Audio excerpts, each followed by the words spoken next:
10 November 2025 যেদিন আমার YouTube চ্যানেলটি মনিটাইজ করার জন্য অ্যাপ্লাই এসেছিল, আর ঠিক পরের দিন অর্থাৎ 11 নভেম্বর 2025 যেদিন আমার ইউটিউব চ্যানেলটিকে আমি মনিটাইজ করি, আর 24 ঘন্টা পর আমার ইউটিউব চ্যানেলটি প্রপারলি মনিটাইজও হয়ে গেছিল।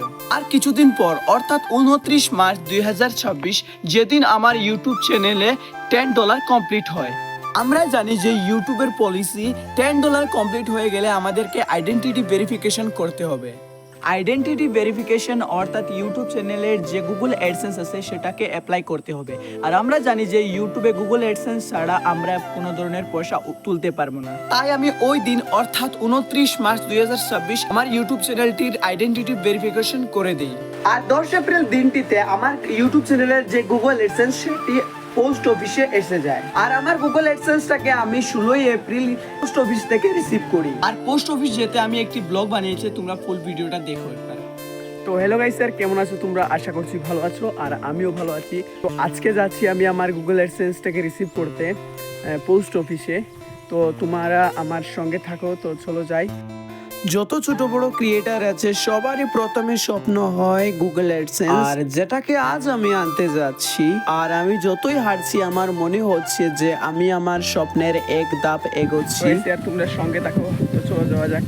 তারপর আমি এরকম কিছুক্ষণ হাঁটার পর আমি অটোতে গিয়ে উঠি, আর আমার স্বপ্নের জিনিসটা আনতে আমি এগোতে থাকি। সব ইউটিউবারেরই এটা একটা স্বপ্নের জিনিস গুগল অ্যাডসেন্স। এটা আমারও স্বপ্নের একটা জিনিস, কারণ আমি এটাকে পেতে পুরো 3 বছর মেহনত করেছি। আর তোমাদের ভালোবাসা না থাকলে তো কোনোভাবেই সম্ভব হতো না। Thank you so much. তারপর আমি পোস্ট অফিস থেকে গুগল অ্যাডসেন্সটাকে রিসিভ করে নিই। আর তারপর আমি আইসক্রিম খেতে খেতে আর হাঁটতে হাঁটতে আমি আমার বাড়িতে চলে আসি। আর এখন হচ্ছে গুগল অ্যাডসেন্সটাকে আনপ্যাক করা। তো চলো করা যাক।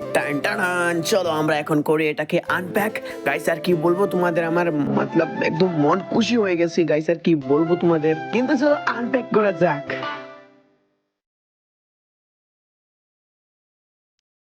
গাইসের কাগজটা ছিঁড়তে একটা সেই লেভেলের আওয়াজ হচ্ছে, তোমরা শোনো।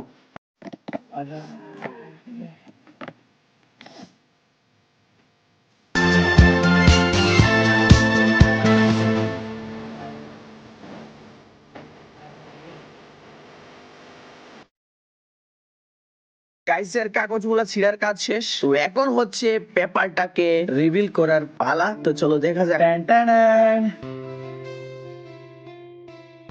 গাইসের আমার মনে হয়েছিল যে একটা এক্সট্রা কার্ড মিলবে, বাট এটা তো প্যাকেটের ভিতর সাইডে নাম্বার দিয়ে দিয়েছে, অর্থাৎ পিনটা দিয়ে দিয়েছে। পিনটার অন্য সাইড দিকে পিন পিন পিন পিন লেগে রেখে দিয়েছে। একবার দেখে নাও, যেটাকে দেখে একটু ইলিউশন ভাব আসছে। তো চলো এখন আমরা আইডেন্টিটি ভেরিফিকেশনটা কমপ্লিট করি। তো গাইস স্যার এখন যাচ্ছি আমি আমার আইডেন্টিটি ভেরিফিকেশনটা করতে, ঠিক আছে? নেটে যাচ্ছি, তো আমাদের এখানে নেট একটু স্লো থাকে, তাই আমি এখন যাচ্ছি নেটে। আর নেটে গিয়ে আমার আইডেন্টিটি ভেরিফিকেশনটা কমপ্লিট করব। তো গাইস স্যার এখন আমি আমার নেটওয়ার্কের জায়গায় চলে এসেছি, আর এখন আমি আইডেন্টিটি ভেরিফিকেশনটা করব। তো তোমরা আমার সাথে থাকো, তো চলো করা যাক। আর তারপর আমি আমার গুগল অ্যাডসেন্সটাকে আইডেন্টিটি ভেরিফিকেশন করার জন্য ক্রোম ব্রাউজারে গুগল অ্যাডসেন্স ওয়েবসাইটটাকে ওপেন করে নেই। ওপেন হয়ে গেলে 3 ডটে ক্লিক করো, আর তারপর পেমেন্টস অপশনটাতে ক্লিক করে ভেরিফিকেশন চেক অপশনটাতে ক্লিক করে নিব। আর তারপর ইন্টারফেস ওপেন হয়ে যাবে আইডেন্টিটি ভেরিফিকেশন করার জন্য। এখানে লেখা দেখবে যে 6 ডিজিট ভেরিফিকেশন পিন। আর তারপর আমি আমার গুগল অ্যাডসেন্সে থাকা 6টি নাম্বার দিয়ে দেই, এবং তারপর সাবমিটে ক্লিক করলে আমাদের আইডেন্টিটি ভেরিফিকেশন কমপ্লিট হয়ে যাবে। দেখতে পাচ্ছ identity verification, address verification completed. তোমরাও কিছুটা এরকম আইডেন্টিটি ভেরিফিকেশন করতে পারবে। তো আজকে আমার আইডেন্টিটি ভেরিফিকেশন কমপ্লিট হয়ে গেছে। তো সবাইকে ধন্যবাদ যে আমাকে এতটুকু সাপোর্ট করেছো। তো এইরকম সাপোর্ট দেখিও যাতে আমি কিছু বড় করতে পারি, ভাই আমাকে সাপোর্ট করো। আর হ্যাঁ, প্লিজ সাবস্ক্রাইব করে দিও, আর আমার রেগুলার ভিডিও দেখো।